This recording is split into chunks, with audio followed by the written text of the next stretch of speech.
Hello' আজি আমাৰ ডিছকাশ্যনৰ টপিকটো হৈছে মনোপলিষ্টিক কম্পিটিশ্যন মাৰ্কেট, যাক অসমীয়াত কোৱা হয় একাধিকাৰ প্ৰতিযোগিতামূলক বজাৰ। ঠিক আছে। The concept of monopolistic competition market was introduced by Professor Chamberlain. Professor Chamberlain একাধিকাৰ প্ৰতিযোগিতামূলক বজাৰৰ ধাৰণাটো ব্যাখ্যা কৰিছিল। আমি সাধাৰণতে বাস্তৱ জগতৰ যিখন আমাৰ বজাৰৰ পৰিৱেশ, সেই বজাৰখনক আমি একাধিকাৰ প্ৰতিযোগিতামূলক বজাৰ হিচাপে ল'ব পাৰোঁ। ঠিক আছে। একাধিকাৰ প্ৰতিযোগিতামূলক বজাৰ এখনৰ প্ৰথমটো বৈশিষ্ট্য হৈছে ইয়াত কি থাকিব, মেনি বায়াৰ্ছ এণ্ড সেলাৰ্ছ। ক্ৰেতা আৰু বিক্ৰেতাৰ সংখ্যা অসংখ্য থাকে। অসংখ্য ক্ৰেতা আৰু অসংখ্য বিক্ৰেতাৰ উপস্থিতি বজাৰখনত দেখিবলৈ পোৱা যায়। ছেকেণ্ডটো হৈছে free entry and free exit. মুক্ত প্ৰৱেশ আৰু মুক্ত প্ৰস্থানৰ সুবিধা থাকে, অৰ্থাৎ এখন প্ৰতিষ্ঠানে বজাৰৰ পৰা যদি তেওঁ লোকচান হয় আঁতৰি যাব পাৰে, বা নতুন প্ৰতিষ্ঠান এখনে কোনো ধৰণৰ বাধাৰ সন্মুখীন নোহোৱাকৈ উদ্যোগটোত বা বজাৰখনত প্ৰৱেশ কৰিব পাৰে। ঠিক আছে। আমাৰ মনোপলিষ্টিক কম্পিটিশ্যন মাৰ্কেটৰ মেইন কেৰেক্টাৰিষ্টিক্সটোৱে হৈছে প্ৰডাক্ট ডিফাৰেঞ্চিয়েশ্যন।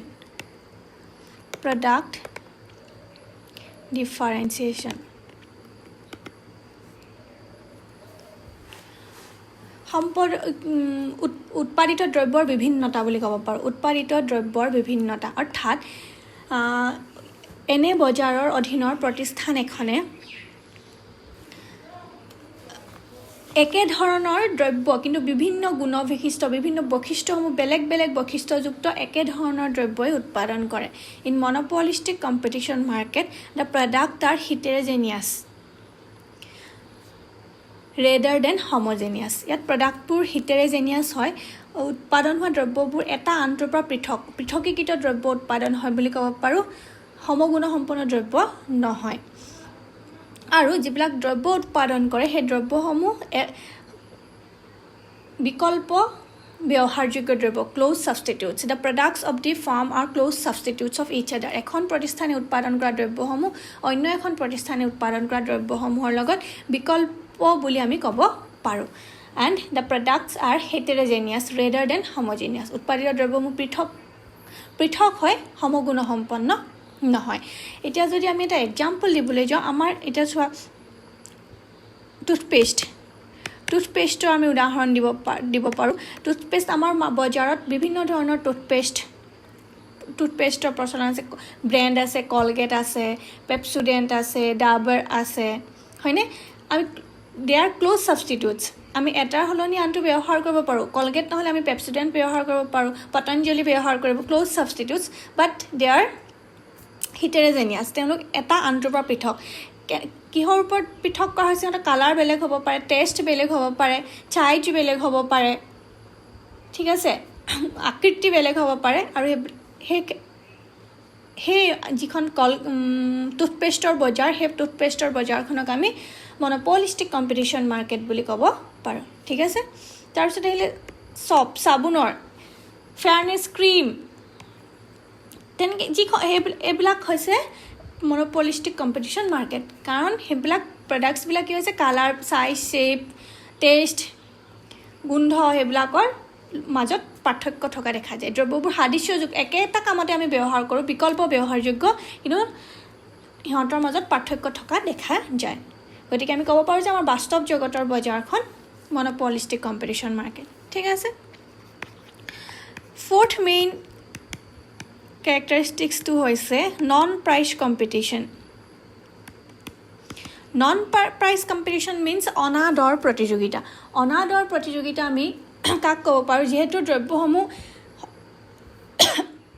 হিটেৰজেনিয়াছ আৰু ক্ল'জ ছাবষ্টিটিউটছ হয়, এটা আনটোৰ মাজত পাৰ্থক্য আছে, সাদৃশ্যযুক্ত নহয়, সেইকাৰণে প্ৰতিষ্ঠানসমূহে গ্ৰাহকক আকৰ্ষণ কৰিবৰ কাৰণে অনাদৰ প্ৰতিযোগিতাৰ নামিব লগা হয়। অৰ্থাৎ তেওঁলোকে প্ৰতিষ্ঠানসমূহে দৰৰ প্ৰতিযোগিতা নকৰে দৰৰ প্ৰতিযোগিতা এইকাৰণে নকৰে ধৰি লোৱা যদি কলগেটৰ দাম কম হয় আৰু পেপচোডেণ্টৰ দাম তুলনামূলকভাৱে বেছি হয় তেতিয়া মানুহে কি কৰিব বেছিভাগ মানুহে কলগেটে ইউজ কৰিব ঠিক আছে ঠিক তেনেকৈ লাক্স চাবোনৰ দাম যদি বেছি হয় ভিভেলৰ দাম যদি কম হয় মানুহে কি কৰিব বাকীবোৰৰ তুলনাত ভিভেলৰ দাম কম হ'লে ভিভেল ইউজ কৰিব তেনেকুৱা ধৰণৰ কথা হয় গতিকে প্ৰাইচ কম্পিটিশ্যন নানামে যে যিমান পাৰে সিমান কম দামত বিক্ৰী কৰিবলৈ চেষ্টা নকৰে তেওঁলোকে তাতকৈ অনাদৰ কিছুমান প্ৰতিযোগিতাৰ সন্মুখী মানে নামে যি ধৰা তোমালোকে এনেকৈ দিব পাৰে বাই 1 get 1 ফ্ৰী এটা দ্ৰব্য কিনিলে অন্য এটা ফ্ৰী পোৱা যায় 10% অফ ধৰি লোৱা যিবিলাক মেচিনেৰী দ্ৰব্য সামগ্ৰী থাকে এইবিলাক 6 বছৰৰ কিছুমানৰ কাৰণে 6 মাহৰ ৱাৰেণ্টি আন এটা কোম্পানী দি দিলে 1 বছৰৰ ৱাৰেণ্টি আছে সাৰ্ভিসিং তেনেকৈ কিছুমান কোম্পানী দিছে 5টা সাৰ্ভিসিং ফ্ৰী আকৌ কোনোবা অন্য এটা কোম্পানী দি দিলে 10টালৈকে সাৰ্ভিসিং ফ্ৰী ঠিক তেনেদৰে মানে নন প্ৰাইচ কম্পিটিশ্যন অনাদৰ প্ৰতিযোগিতাত নামে তেওঁলোকে দৰৰ প্ৰতিযোগিতা নকৰে একাধিকাৰ প্ৰতিযোগিতামূলক বজাৰ এখনৰ অন্তৰ্গত প্ৰতিষ্ঠানসমূহে গ্ৰাহকক আকৰ্ষণ কৰিবৰ কাৰণে আৰু অত্যাধিক পৰিমাণৰ দ্ৰব্য সামগ্ৰী বিক্ৰী কৰিবৰ কাৰণে অনাদৰ প্ৰতিযোগিতাৰ সন্মুখীন হয় এডভাৰটাইজমেণ্ট কষ্ট বুলি ক'ব পাৰোঁ কোনোবাই শ্বাহৰুখ খানক লৈ ল'লে কোনোবাই অমিতাভ বচ্চনক লৈ ল'লে সেইটো হৈছে এডভাৰটাইজমেণ্টৰ যিটো কষ্ট সেইটোক আমি নন প্ৰাইচ কম্পিটিশ্যন কাৰণ এডভাৰটাইজৰ জৰিয়তে চেলিব্ৰিটি ইউজ কৰি তেওঁলোকে কি কৰিব বিচাৰিছে গ্ৰাহকক আকৰ্ষণ কৰিব বিচাৰিছে তেওঁলোকে উৎপাদন কৰা দ্ৰব্যটোৰ প্ৰতি সেইটোক আমি নন প্ৰাইচ কম্পিটিশ্যন বুলি ক'ব পাৰোঁ ঠিক আছে আৰু এইটো নন প্ৰাইচ কম্পিটিশ্যন কি কাৰণে কৰিব লগা হয় since product under monopolistic competition market are heterogeneous in nature and therefore the producer are trying to play up the difference in their product in order to increase the demand তেওঁলোকে অনাদৰ প্ৰতিযোগিতাৰ জৰিয়তে বা এডভাৰটাইজমেণ্টৰ জৰিয়তে তেওঁলোকে উৎপাদন কৰা দ্ৰব্যটো আনটো দ্ৰব্যৰ তুলনাত কেনেকৈ পৃথক কেনেদৰে ভাল সেইটো দেখুৱাবৰ যত্ন কৰে যাতে দ্ৰব্যটোৰ চাহিদা বৃদ্ধি হয় বজাৰত ওকে আৰু হেতুক আমি ক'ব পাৰোঁ যে নন প্ৰাইচ কম্পিটিশ্যন অনাদৰ প্ৰতিযোগিতা ওকে তাৰ পাছত আহিলে ফাৰ্ম 5 নম্বৰটো ইণ্ডিপেণ্ডেণ্ট বিহেভিয়াৰ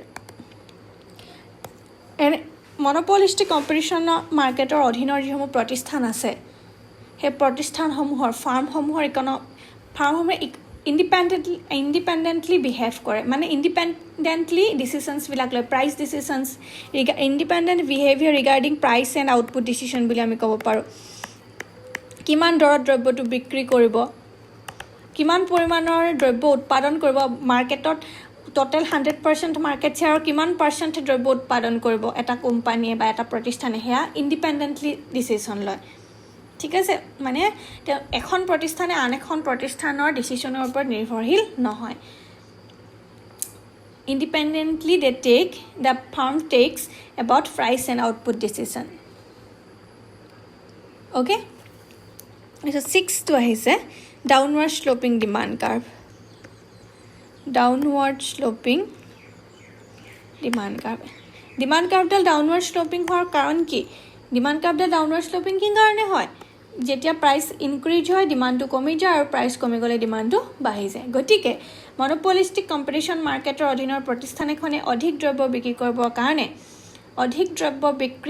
কাৰণে অধিক গ্ৰাহকক আকৰ্ষণ কৰিবৰ কাৰণে to attract more and more customers to increase the amount of sale the firm has to reduce the price of the commodity দ্ৰব্যটোৰ দৰ হ্ৰাস কৰিব লগা হয় ঠিক আছে আৰু তাৰ কাৰণে দেখা যায় যে মনোপলিষ্টিক কম্পিটিশ্যন মাৰ্কেটৰ যিটো ডিমাণ্ড কাৰ্ভ সেইডাল ডাউনৱাৰ্ড শ্লোপিং ডিমাণ্ড কাৰ্ভ ঠিক আছে এইকেইটা হৈছে main characteristics of a monopolistic competition market তাৰ ভিতৰত তোমালোকৰ প্ৰডাক্ট ডিফাৰেঞ্চিয়েশ্যন আৰু নন প্ৰাইচ কম্পিটিশ্যন এই দুটা কেৰেক্টাৰিষ্টিক্স শ্বৰ্ট নোটৰ কাৰণেও আহিব পাৰে গতিকে এই দুটা অলপ বহলকৈ এক্সপ্লেইন কৰিবলৈ ট্ৰাই কৰিবা ঠিক আছে এতিয়া আহিলে short run equilibrium of monopolistic competition market short run ইকুইলিব্ৰিয়াম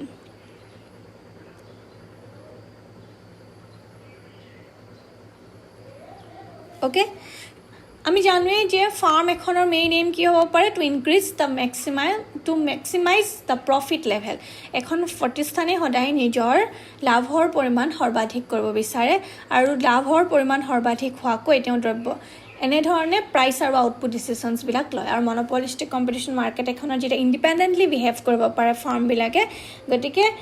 the main aim of a monopolistic competition market is to maximize the level of profit আৰু ইয়াৰ ইকুইলিব্ৰিয়ামৰ কণ্ডিশ্যন দুটা আছে ইকুইলিব্ৰিয়ামৰ কণ্ডিশ্যনটো ফাৰ্মৰ একেটাই থাকে আগৰ পাৰফেক্ট কম্পিটিশ্যন আৰু মনোপলি মাৰ্কেটৰ দৰে একেই M C equal to M R M C আৰু এম আৰ ইকুৱেল হ'ব লাগিব আৰু ছেকেণ্ডটো M C must cut M R from below M চিয়ে এম আৰ কাৰ্ভক তলফালৰ পৰা কাটিব লাগিব ঠিক আছে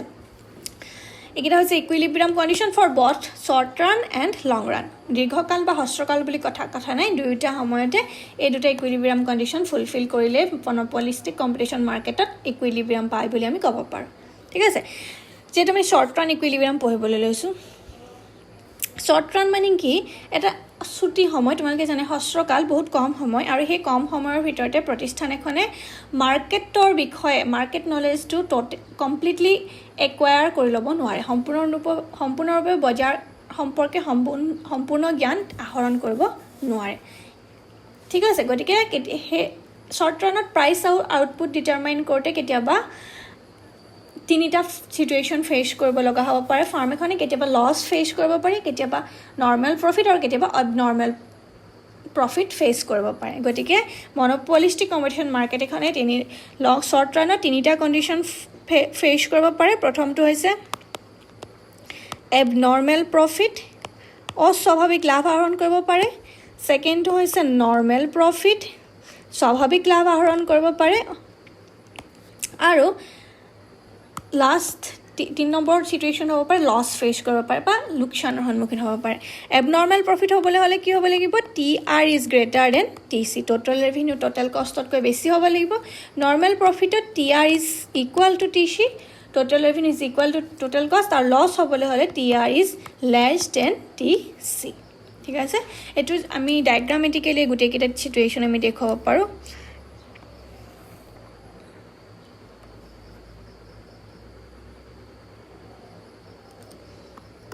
এফালে আমি সদায় দেখুৱাওঁ আউটপুট আৰু এফালে দেখুৱাইছোঁ ৱাই এক্সিছত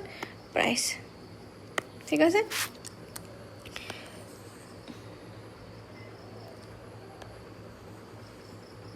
এডাল হৈছে মনোপলি মাৰ্কেটৰ AR curve demand curve monopoly মাৰ্কেটৰ ডিমাণ্ড কাৰ্ভডাল ডাউনৱাৰ্ড শ্লোপিং হয় আমি এইটো অলৰেডি কেৰেক্টাৰিষ্টিক্সত পঢ়ি আহিছোঁ কি কাৰণে ডাউনৱাৰ্ড শ্লোপিং হয় to attract more and more customers the firm has to reduce the level of price level okay এডাল হৈছে M R curve okay M C curve the M C curve cuts the M R curve at point E হয়নে at point ই গতিকে ইকুইলিব্ৰিয়াম output কিমান হ'ব অ' Q আৰু ইকুইলিব্ৰিয়াম প্ৰাইচটো determine হ'ব তোমাৰ অ' P equilibrium point E equilibrium output OQ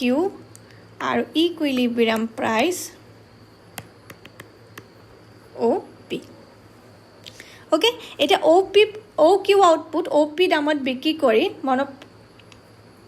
ফাৰ্মখনে total কিমান total revenue আৰ্ন কৰিলে টোটেল ৰেভিনিউ হ'ব OQ এটাৰ নাম দিছোঁ OQRP এইটো হৈছে total revenue of the farm okay তাৰ পাছত এতিয়া আমি চাব লাগিব যে ফাৰ্মখনৰ টোটেল কষ্ট কিমান হৈছে OQ আউটপুট প্ৰডাকশ্যন কৰি টোটেল কষ্ট কিমান হৈছে টোটেল কষ্টৰ কাৰণে কষ্টটো পাবৰ কাৰণে আমি কি আঁকিব লাগিব এভাৰেজ কষ্ট কাৰ্ভডাল আঁকিব লাগিব এটা হৈছে এভাৰেজ কষ্ট কাৰ্ভ আমি দেখিছোঁ যে এভাৰেজ কষ্ট কাৰ্ভডালে এ আৰ কিউ এ লাইনডালক কোনটো পইণ্টত টাচ কৰিলে পি কিউ আৰ এছ এইটো টি গতিকে টোটেল কষ্ট কিমান হ'ল OQ আউটপুট প্ৰডাকশ্যন কৰা টোটেল কষ্ট হ'ল OQST গতিকে এই পৰ্চনটো হ'ব এবনৰ্মেল প্ৰফিট ঠিক আছে PTSR পোৰ্শনটোক আমি কি ক'ব পাৰোঁ abnormal profit of the farm okay আমি দেখিছোঁ যে OQ আউটপুট প্ৰডাকশ্যন কৰোঁতে যিমান কষ্ট হৈছে তাতকৈ OQ আউটপুট বিক্ৰী কৰি হোৱা আয়ৰ পৰিমাণ অধিক তাৰপিছত আমি নৰ্মেল প্ৰফিট চিটুৱেশ্যনটো ইয়াতে দেখুৱাব পাৰোঁ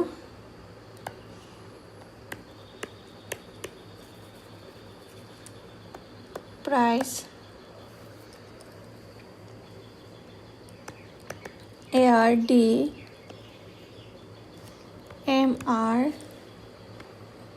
MC কাৰ্ভে কাট কৰিলে ইটো হ'ল ইকুইলিব্ৰিয়াম পইণ্ট OQ হৈছে ইকুইলিব্ৰিয়াম আউটপুট আৰু OP হৈছে ইকুইলিব্ৰিয়াম প্ৰাইচ ঠিক আছে এটো হৈছে পইণ্ট ইছু RS গতিকে OQ আউটপুট বিক্ৰী কৰি কিমান লাভ আহৰণ কৰিছে OQRP এটো হৈছে টোটাল ৰেভিনিউ আৰ্ন কৰিছে এটা OQ আউটপুট প্ৰডাকশ্যন কৰোঁতে টোটাল কষ্ট কিমান হৈছে হেতু আমি জানিবৰ কাৰণে আৰু আমি এভাৰেজ কষ্ট কাৰ্ভডাল আঁকিছোঁ যদি নৰ্মেল প্ৰফিট দেখুৱাবলৈ যাওঁ এভাৰেজ কষ্ট কাৰ্ভডাল এনেকৈ আঁকিব লাগিব যাতে TR = TC হয় আমি এভাৰেজ কষ্ট কাৰ্ভডাল আঁকিছোঁ দেখিছে এভাৰেজ কষ্ট কাৰ্ভডালে R পইণ্টত টাচ কৰিছে এডাল SC গতিকে ইয়াত cost of producing OQ output কিমান হৈছে OQRP অৰ্থাৎ TR = TC গতিকে যদি এনে ধৰণে সিচুৱেশ্যন ফেস কৰে তেতিয়াহলে মনোপলিষ্টিক কম্পিটিশন ফাৰ্মখনে নৰ্মেল প্ৰফিট আৰ্ন কৰিব পাৰিব বুলি আমি ক'ব পাৰোঁ শৰ্ট ৰানত আৰু একেবাৰে হেকত কি হ'ব পাৰে লং ৰানত এটো লছ সিচুৱেশ্যন ফেস কৰিব পাৰে লছ সিচুৱেশ্যনৰ কাৰণে ফালে আউটপুট লছ সিচুৱেশ্যন হলে এভাৰেজ কষ্ট কাৰ্ভডাল কষ্ট অফ প্ৰডিউচিং আউটপুটটো বেছি হ'ব এভাৰেজ কষ্ট কাৰ্ভডাল এয়াৰ কাৰ্ভতকৈ ওপৰত থাকিব তেতিয়া ঠিক আছে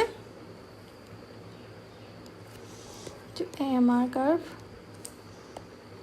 then MC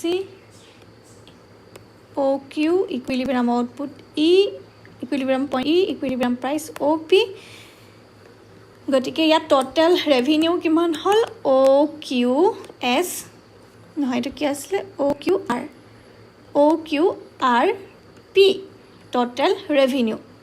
of selling OQ output at OP price level এতিয়া আমি এই OQ output production কৰোঁতে কিমান কষ্ট হৈছে সেই কষ্টটো আঁকিবৰ কাৰণে আমি এভাৰেজ কষ্ট কাৰ্ভডাল আঁকো যদি এভাৰেজ কষ্ট কাৰ্ভডাল MC কাৰ্ভৰ ওপৰত থাকে সৰি AR কাৰ্ভৰ ওপৰত থাকে এভাৰেজ কষ্ট কাৰ্ভডাল যদি AR কাৰ্ভৰ ওপৰত আছে অৰ্থাৎ OQ আউটপুট প্ৰডাকশ্যন কৰিবৰ কাৰণে কিমান খৰচ বহন কৰিব লগা হ'ল টোটাল কষ্ট হ'ল ইয়াত TC হ'ল OQST তেতিয়া হ'ব এই খিনি যিমান ইনকাম ৰেভিনিউ আৰ্ন কৰিছে তাতকৈ কষ্টৰ পৰিমাণটো কি হৈছে বেছি গতিকে ইয়াত লছৰ পৰিমাণটো হ'ব এটোক আমি লছ সিচুৱেশ্যন বুলি ক'ব পাৰোঁ ERST ওকে তেনে এনে ধৰণে মনোপলিষ্টিক কম্পিটিশন মাৰ্কেট এখনে হস্ৰকালত তিনিটা সিচুৱেশ্যন ফেস কৰিব পাৰে এটো এবনৰ্মেল প্ৰফিট হ'ব পাৰে নৰ্মেল প্ৰফিট হ'ব পাৰে বা লছ হ'ব পাৰে ঠিক আছে এতিয়া আমি যদি লং ৰান ইকুইলিব্ৰিয়াম দেখুৱাও লং ৰানত সদায় নৰ্মেল প্ৰফিট আৰ্ন কৰে এটো তোমালোকে এই নৰ্মেল প্ৰফিটৰ এই সিচুৱেশ্যনটো আকৌ আঁকিলেই হৈ যাব নৰ্মেল প্ৰফিটৰ এই সিচুৱেশ্যনটো লং ৰানত সদায় নৰ্মেল প্ৰফিট আৰ্ন কৰে মই আকৌ এবাৰ আঁকি নিদিওঁ একেই হয় ডায়াগ্ৰামটো total revenue equal to total cost হয় নৰ্মেল প্ৰফিট আৰ্ন কৰাৰ কাৰণটো কি দীৰ্ঘকালত প্ৰতিষ্ঠান এখনে মানে মাৰ্কেটৰ সিচুৱেশ্যনটো ভালদৰে অধ্যয়ন কৰিবলৈ সুবিধা পায় গতিকে তেওঁ মাৰ্কেটৰ নলেজটোৰ বিষয়ে অলপ গম পায় কিমান দামত কেনেকুৱা ধৰণৰ দ্ৰব্য সামগ্ৰী কিমান পৰিমাণে বিক্ৰী কৰিব লাগিব সেই সম্পৰ্কে গম পোৱাৰ বাবে তেওঁ লোকচানৰ সন্মুখীন হ'ব লগা নহয় আৰু ইয়াৰ উপৰিও there is free entry and exit সুবিধা থাকে মুক্ত প্ৰৱেশ আৰু মুক্ত প্ৰস্থানৰ সুবিধা থাকে In the long run, the monopolistic firm can only earn normal profit because there is a provision of free entry and exits of the firm. Therefore, the short run or supernormal profit asil, the short run supernormal profit to a homoshot naikya ho jay, vanishes ho jay long run ot. That kebol normal profit hai thake. Gotike long run or normal profit or situation to আগৰ normal প্ৰফিটৰ সিচুৱেশ্যনটো তোমালোকে explain কৰিব পাৰিবা ঠিক আছে এইকেইটাই হৈছে আজি just মই কনচেপ্টটো দেখুৱাইছোঁ ইয়াৰ কেনেকৈ মনোপলিষ্টিক কম্পিটিশ্যন মাৰ্কেট কি ইয়াৰ কেৰেক্টাৰিষ্টিক্স কি হ'ব পাৰে আৰু ইয়াৰ লং ৰান আৰু শ্বৰ্ট ৰানৰ ইকুইলিব্ৰিয়াম কেনেকৈ এটেইন কৰিব পাৰে ঠিক আছে নেক্সট আমি অলপ ইয়াক বেলেগ মাৰ্কেট কেইখনৰ লগত পাৰফেক্ট কম্পিটিশ্যন আৰু মনোপলি মাৰ্কেটৰ লগত আমি ইয়াত কম্পেয়াৰ কৰিম আৰু ইয়াত অপটিমাম ইউটিলাইজেশ্যন হয় নে নহয় সম্পদৰ সেই বিষয়ে আমি আলোচনা কৰিম আমি জানোৱেই যে পাৰফেক্ট কম্পিটিশ্যন মাৰ্কেটত সম্পদৰ অপটিমাম ইউটিলাইজেশ্যন হয় কাম্য ব্যৱহাৰ হয় কিন্তু মনোপলি মাৰ্কেটত অপটিমাম ইউটিলাইজেশ্যন নহয় এটা মনোপলিষ্টিক কম্পিটিশ্যন মাৰ্কেটত সম্পদৰ অপটিমাম ইউটিলাইজেশ্যন হয় নে নহয় সেই বিষয়ে আমি নেক্সট ক্লাছত ডিছকাছ কৰিম ঠিক আছে থেংক ইউ কিবা যদি বুজি নাই পোৱা সুধিবা